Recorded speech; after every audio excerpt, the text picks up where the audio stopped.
Hello, everybody. We are back, as promised, with Avvocato Jure Sanguinis to address another issue, very important issue, I'll tell you. And this time, I hope the light is better because my video last time was horrible, while Julia's video is fantastic, as usual. And yeah, so we are going to focus this time on something different. But before we dive into the topic of the day, we introduce ourselves. So this is Avvocato Jure Sanguinis from Studio Legale Antartide, so Antartide law firm, and they focus on immigration laws. So asylum seekers and acquire citizenship, Italian citizenship through legal actions.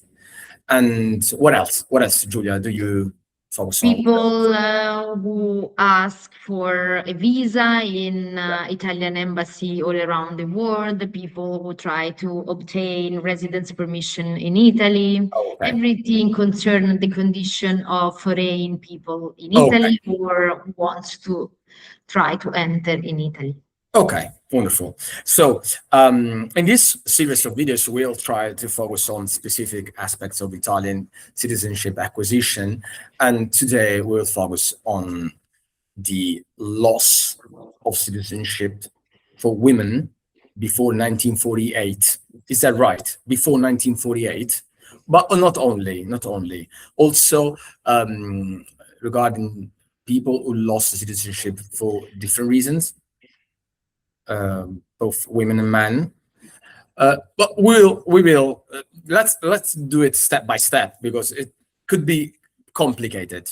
So we'll have Julia accompany us through this legal trip, and yeah. So let's start. I have the questions written down because otherwise I wouldn't be able probably to have this order of questions. Otherwise, of course, we will have some follow-up questions to Julia's answers. So let's start with this 1948 case. What happened before? What happened before the 1992 law, which is the applicable law, before it came into force? There was another law. The 1912. Yeah, what happened then? Yes, in Italy, before the law that recognized Italian citizenship applied after 1992, we had this other law, very ancient law, is the law number 555 issued in 1912. And this law, of course, was a very patriarchal law, a law that tried to connect Italian citizenship to the part of male line. What does it mean? It means that we had two different disposition that says that if a woman marry a man, a foreign man, so a man that had another citizenship different from Italian citizenship, or this man is naturalized with another citizenship, they lost immediately without any request or any voluntary act or consent their Italian citizenship. In fact, at that time, this law envisaged the fact that a person could have only one citizenship, Italian or another. You couldn't have more than one. The second provision that is very important for us in this moment is that from a woman can't transmit the Italian citizenship to their children. So only the male line could be the person, only the man could transmit Italian citizenship. Actually, this is something very good in this moment because, as we said, these two specific provisions are not present in our legal framework So they're not applicable anymore. They're not applicable anymore. Yeah. And so it's possible that we have a lot of women and a lot of children of these women that are without known Italian citizen. Yeah, so they would have the right to acquire the Italian citizenship. Maybe they don't know. Exactly. So now you know. Now you know. We'll go further deep with this, of course, this 1948 case. So let's imagine that you are. Let's picture a case. You are the niece of an Italian woman who got married in 1940. Okay, and your father, so the son of this woman, he wouldn't have acquired Italian citizenship. No, yeah. No, of course, these men, we can say that these men born only from US, for example, because his father is from US. This father could be an Italian, for example, that emigrated in US and then decide to acquire US citizenship because it was the best at the moment, and in this way also his wife lost the Italian citizenship and acquired or doesn't, because it's also possible that the woman doesn't acquire no citizenship because she didn't ask for it. And the son became an American boy, an American person. Of course, in this way, we could try to obtain Italian citizenship through the mother or the grandmother of our client, for example, for this person, because according to the previous law, so the law issued in 1912, this woman wasn't Italian anymore and couldn't give Italian citizenship to his descendant. But why can we do it now?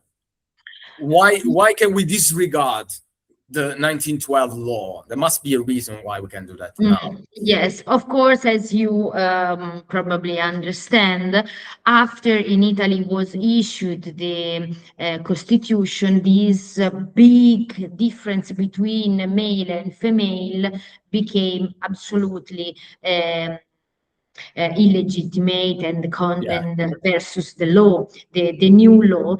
In fact, according to the constitutional law, women and men are completely the same, even for what regards the transmission of citizenship.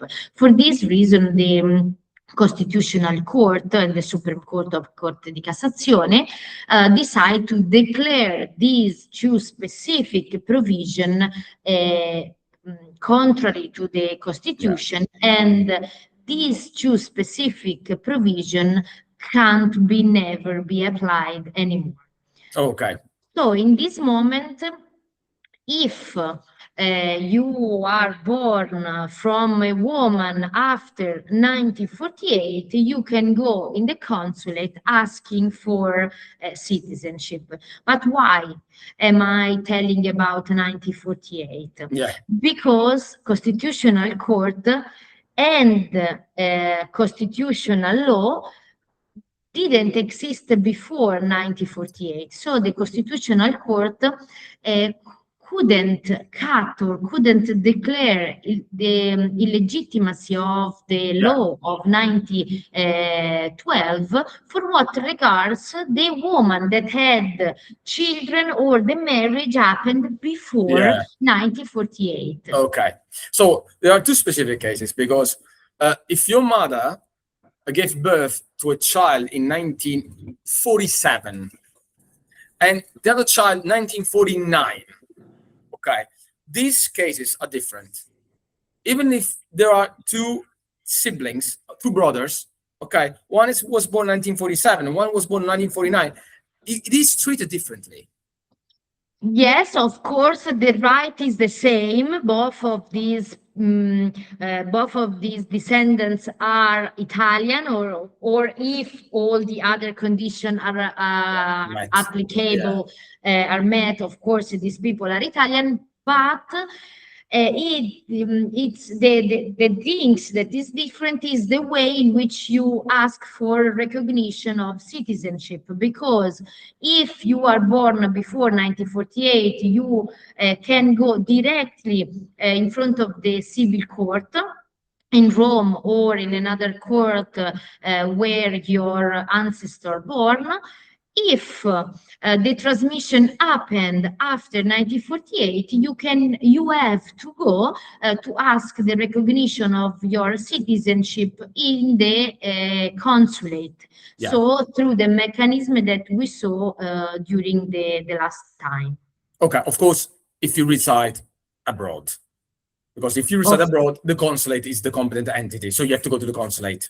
Yes, of course, because if you reside in Italy, for example, and you have to go to ask for the recognition of municipality directly, the citizenship directly to the municipality, you can go, but with the same time Different. division. So even if you want to ask the recognition of citizenship directly to the municipality, if the transmission happened before 1948, you have to go directly to the civil court.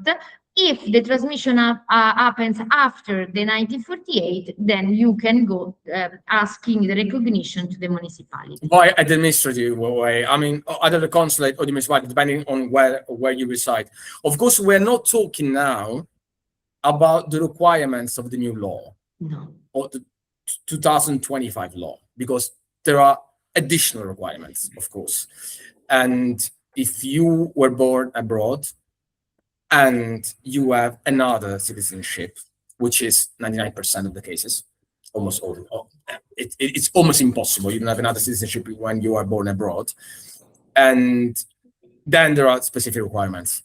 So there is something else you have to look into. Now we are looking into this first part of this video to the cases of women who would have given the Italian citizenship to their children, and the difference between a woman who gave birth before 1948 or before the Italian constitutions came into force and after that date, because this is different.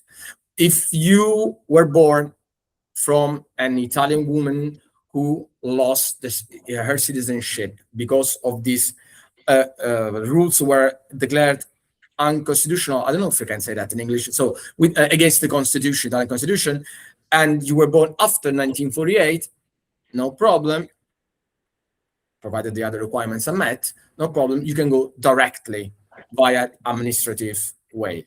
You can go to the consulate or to the municipality. Okay. If you were born before, okay, from a woman who, of course, didn't have that right, well, in that case, you have to go directly through the court, because no consulate or municipality would ever accept your request. Is that right? Yes. Because there is no specific constitutional judgment, like decision on this specific point. So before 1948, is that right?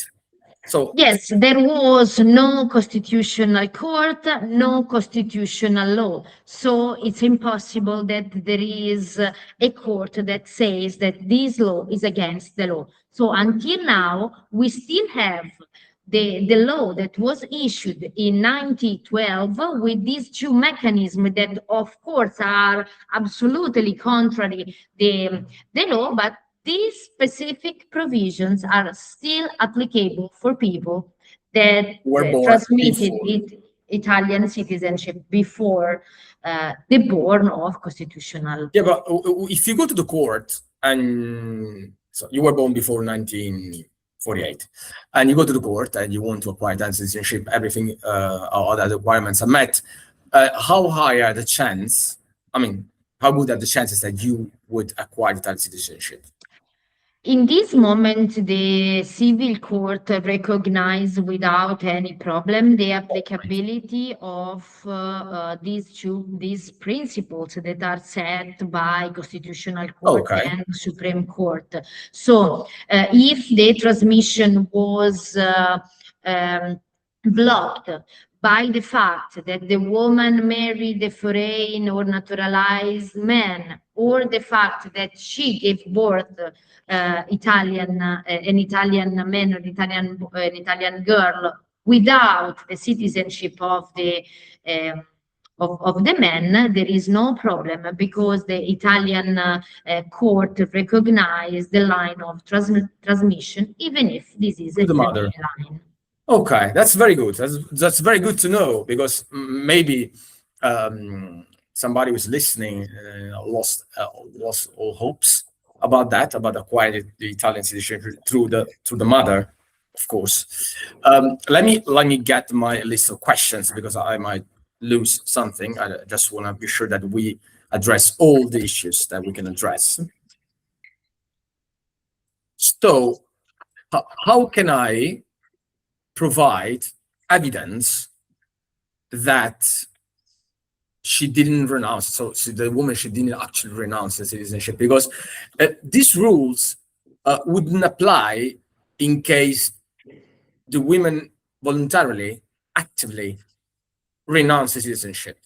Because now we're talking about involuntary loss, so she got married, or naturalization, she wasn't aware of that. But what if she actively sought the other citizenship, or renounced, not that citizenship, she renounced actively?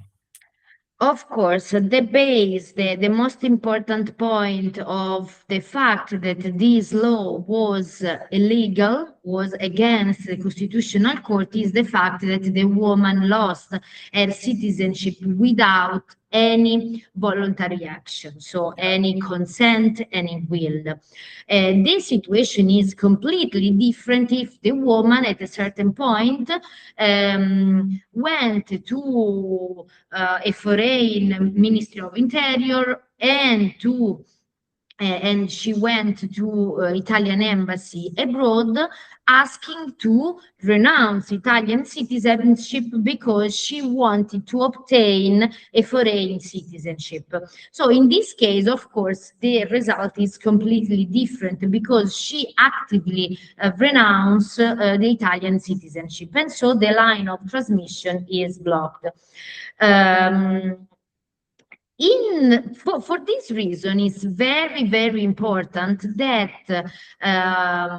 who wants to show and to process that the line of transmission is still present, it's very important to go and to ask for the Italian embassy abroad to show if there are any renounce that was made by the woman that obtained a foreign citizenship. In this case, in fact, even if she obtained a foreign citizenship, does this not mean that she actively renounced to Italian citizenship? And one of the most important evidence is the fact that she didn't renounce Italian citizenship in front of the embassy. Of course, that together with this evidence, there is the fact that the Interior Minister has not any proof, any evidence that this woman became a foreign citizenship, because, for example, she had never asked for a foreign citizenship. In this way, we can say that the principle is completely applicable. So she lost her Italian citizenship automatically in a passive way. This is not possible anymore. And to show this, I produced to the judge or to the consulate the fact that she had never renounced Italian citizenship and she had never asked a foreign citizenship. Okay, and this evidence is given by the embassy of competence. So the embassy was competent for the place of residence. A place of residence of the ancestor. So, for Okay. example, if I live in Brazil, but my grandmother lived in South Africa, Yeah. then I have to ask to the embassy, the Italian embassy in South Africa. Okay, to show that there are no records of a renounce. Yes. So they can give you this evidence. Yes. They can make a declaration. Okay, there's no evidence that this person renounced a citizenship or his citizenship. Yes, usually you ask to the Italian embassy. The Italian embassy says that she had no records regarding this person, or she doesn't. It doesn't answer to your request. Okay. Then it's the same of negative record. Okay, it's the same from a judicial standpoint. So for a legal action, that would be the same. Yes. Because we're talking about now legal actions, right? I think that this could be a good evidence to show also to the consulate. Okay. Of course, the consulate could ask to the other consulate internally if there is any renounce. But I think that it could be useful also to produce this evidence also to the consulate when you ask for your citizenship. So all this considered, turning to a judge, so turning to a court, it seems to me, at least, also considering the time frame for the consulates to reply to your requests, and to, we addressed that in our previous video, to give you a slot for the appointment. It is still more, a better choice to just turn to the court. Even these cases, you just turn to the court and you ask the court to issue a judgment with regards to these specific cases. So you provide this evidence to the court directly. I mean that, to be honest, of course, when it's possible, it's still more convenient if you can go directly to the court. So if your ancestor born and give birth before 1948, and there is no way to have an administrative way in order to recognize your citizenship, I think, or I would say that you are lucky, because you can go directly to the civil court, that usually the proceeding is faster than you follow all the administrative procedure, and then in case of negative or in case of silence, you have to go later to the civil court anyway. So in my opinion, I mean, you are lucky if your ancestor give the transmission before 1948, since the fact that the Interior Ministry and the Ministry of Foreign Affairs still doesn't happen the new law and the decision of Constitutional Court before 1948. So they don't apply this decision. So if you go to the consulate, the municipality, they say, okay, we don't apply it. Before 1948, we're going to reject this request. We're going to reject it. So since you know they were rejected, you just go to the court. I mean, exactly. Okay, I'll go in through the questions, because this is a very specific topic. I have to say, very specific topic. Well, I don't know. Should we talk about the new law and how this, influences, this new law influences these cases, because as we know, with the new law, you can go as far as your grandparent. If you were born abroad, if you're an applicant, and you were born abroad and you have another citizenship, so not an Italian citizenship, of course, then the new law applies automatically. Article 3 bis of the law of citizenship law, so 1992, number 91, it applies to you. So you have to check whether you have also the other requirements. So we have to check whether you have letter C or letter D. Correct me if I'm wrong. Probably letter C would be. Anyway, so yes, of course we will go deep on all these the new requirement of the new law in the yeah, next next videos. in the next videos, but we can say that after the new law, contrary to what happens before, the Italian citizenship, if you born abroad, could be recognized only if your father, mother, or grandfather, or grandmother were only Italian, when they die, when the Or when you were born. requires. When you were born, yeah. Exactly. But how the things that we said today could be applied in a positive way when you go to apply the new law? The fact that if the woman lost Italian citizenship and acquire automatically a foreign citizenship from her spouse, for example, from the man, from the husband, this means that it's possible maybe to ask the judge to recognize the Italian citizenship because she had never renounced Italian citizenship voluntary, and then she have never acquired American or another citizenship voluntary because it was just she became American in a passive way or automatically because of the marriage. So I think that all the things that we said today could be applied in a positive way also with the new law. Yeah, so you just go to the judge and say, look, she didn't want to become American, and she didn't want to lose the Italian citizenship. So based on that, she was only Italian. So Article 3 bis, letter C, applies to the applicant in this case. And all the bloodline is, back. You have all the line that's not blocked. So now your mother can, or your grandmother can give you the citizenship. Okay. Of course, that's a legal argument. Of course, you have to submit it to the Italian court, of course, and there is a judge who needs to rule on that.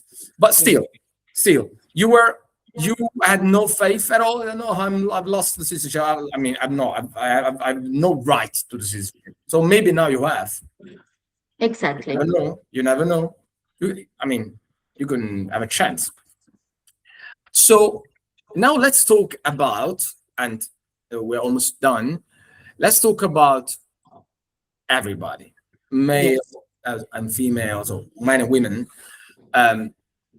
Are there any other ways to lose citizenship that, anyway, there are remedies for in case they lost citizenship in any other way, based maybe on our previous law, the 1912 law? Are there any other ways that they lost citizenship? And you know that, and you can go to the court. And yes, from a legal point of view, we can say that the situation of women, and this is why we talk so long about the case of women, is only the most important part from a numerical point of view.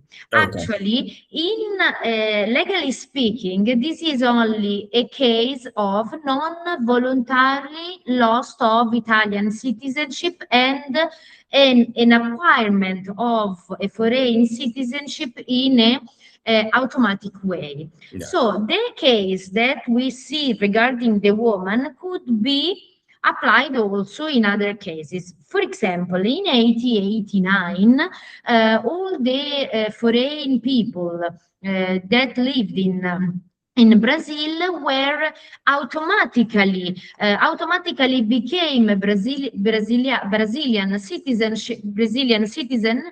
because of a big naturalization we call the grande naturalizzazione. So a law that obliged all the people in an automatic way to acquire a foreign citizenship without any voluntary act, without any expressed renounce in front of the Italian embassy.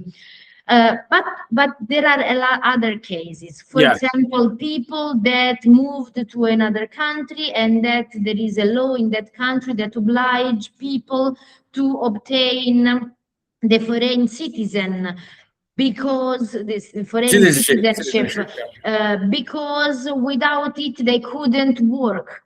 For example, kind of forced. Yes. Or for example, during the Second World War, a lot of people were forced to obtain a foreign citizenship. Otherwise, they couldn't have access to food or to house and so on. In this way, we think that we could apply the same principle we saw regarding the situation of women. In this way, in fact, we have an automatic loss and an automatic acquiring of a foreign citizenship. Even in this way, we could say that our ancestor, even if he is Brazilian or American or so on, actually he never lose Italian citizenship, and there is no a proactive act of obtaining foreign citizenship. Even though they, so she or he, renounced in writing. It depends on the case, of course. It should be better if she or he had never renounced Italian citizenship. Yeah, but hold on. No, maybe I said it not correctly. If she or he renounced in writing before the foreign entity, not the Italian consulate.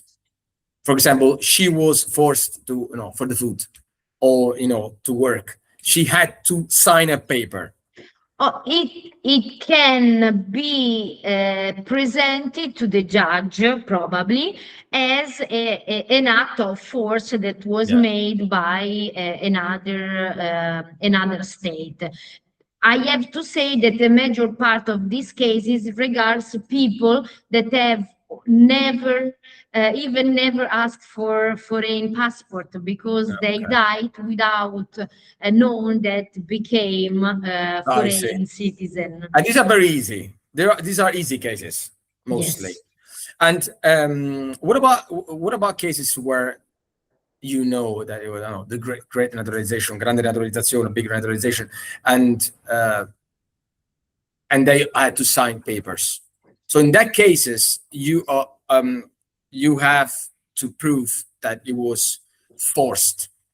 You have to prove in any case. Then, of course, you have to prove more with all with the general legal framework and the general historical situation to prove that the person was forced, even if they renounce in front of the interior minister of another state. I can say that in this moment we had some good decision for what regards some forced naturalization in Australia. Okay, so you are now facing cases with Australia. I mean, other court in the past and even the Supreme Court of Cassazione said that in one or two cases, the Australian citizenship was obtained because the person had no other choice to live in Australia without obtaining it. Okay, so he would have to leave. Or he had to acquire the citizenship. Leave the country or live in a very poor condition. Okay, so it was kind of forced. I see. Yes. Okay. I think we have more or less, addressed the issues in the specific cases of involuntary loss of citizenship for both men and women. I mean, the most common cases. Can we say that we addressed the most common cases, and how you can turn to a court in order to have the right recognized, of course, by the Italian courts. But don't go via the administrative way in these cases, because it is harder and it is longer anyway. Okay. As MultiLex, we of course can provide support assistance for the evidence, to acquire certificates, historical records for Italian citizens all over Italy. And of course, we avail ourselves of professionals like Jure Sanguinis to support applicants of Italian citizenship. We can do that before any court in Italy, of course. And we can support you also with interaction with the consulates, municipalities, no problem. This is part of our job. So I thank you, Julia, again. That's the You're welcome. The second video we shoot, and I think we were even better, I have to say. So yeah, I'll see you in next videos, Julia, and I'll see you, everybody, in next videos. We will shoot other videos with regards to other cases, other aspects, including the new law for everybody who is worried about the children or the nephews or nieces, because the new law is a bit complicated, and we will discuss the different provisions. So I think we will shed some light on these intricate provisions. Okay. Thank you, Julia. You're welcome. And I'll see you next time. Bye. Bye-bye.